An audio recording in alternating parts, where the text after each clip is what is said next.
to share this video with you. Have you heard the terms the hammer and scorecard yet? Well, if you haven't, you're going to be hearing a lot more about those terms.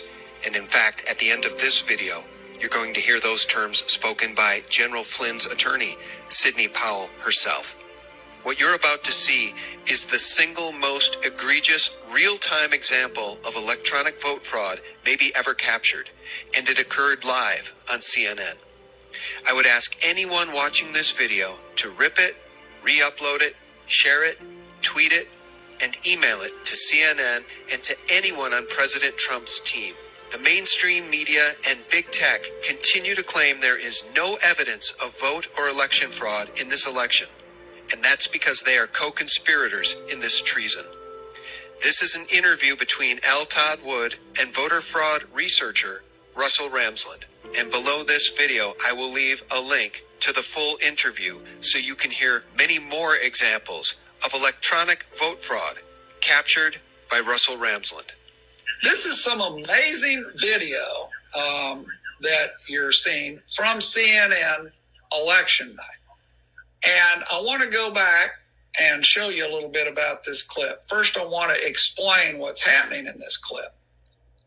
What's happening in this clip is this is the live feed from Clarity Elections coming through the Associated Desk or Decision Desk HQ.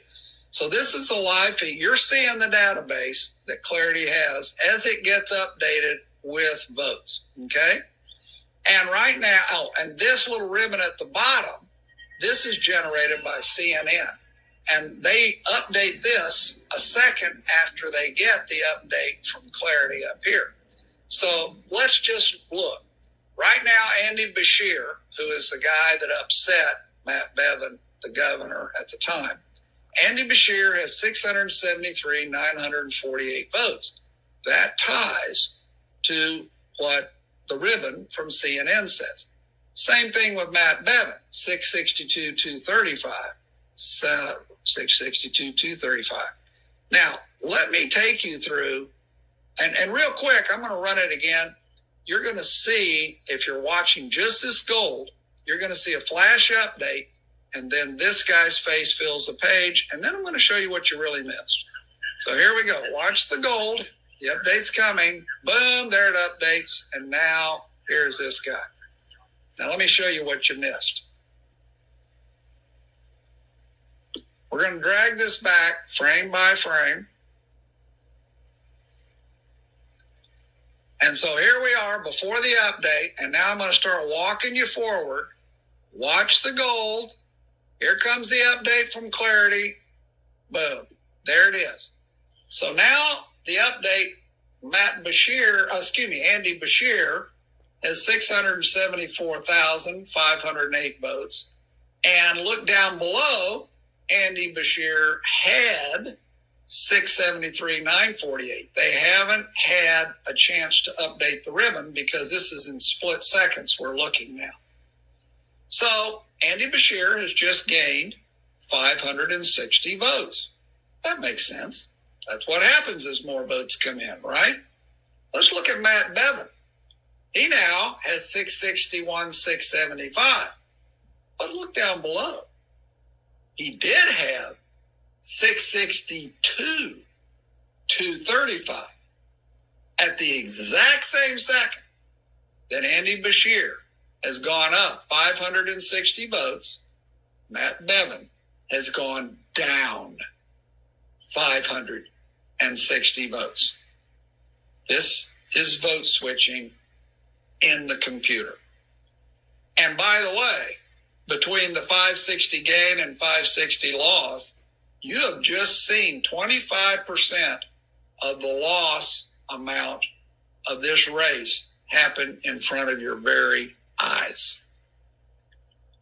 We just heard from John Solomon that the FBI indeed is being diligent, is involved, and we all hope he is exactly right. Your thoughts first about the knowledge now that the Justice Department is involved in this review of the election. Well, I'm delighted to hear that. I think there are any number of things they need to investigate, including the likelihood that 3% of the vote total was changed in the pre-election voting ballots that were collected digitally by using the Hammer program and a software program called Scorecard. That would have amounted to a massive change in the vote that would have gone across the country and explains a lot of what we're seeing. In addition, they ran an algorithm to calculate votes they might need to come up with for Mr. Biden in specific areas. I think that explains what happened in Michigan, where the computer glitch resulted in a change of votes of about 5,500 in favor of President Trump, just in one of 47 districts. All those districts need to be checked for that same, quote, software glitch, end quote, that would change the result in Michigan dramatically. The same thing is happening in other states. We've had hundreds of thousands of ballots mysteriously appear solely for Mr. Biden, which is statistically impossible as a matter of mathematics. It can all be documented. We are putting it into materials that we will file in federal court, and we need to seek relief in multiple states to enjoin the certification of any election results.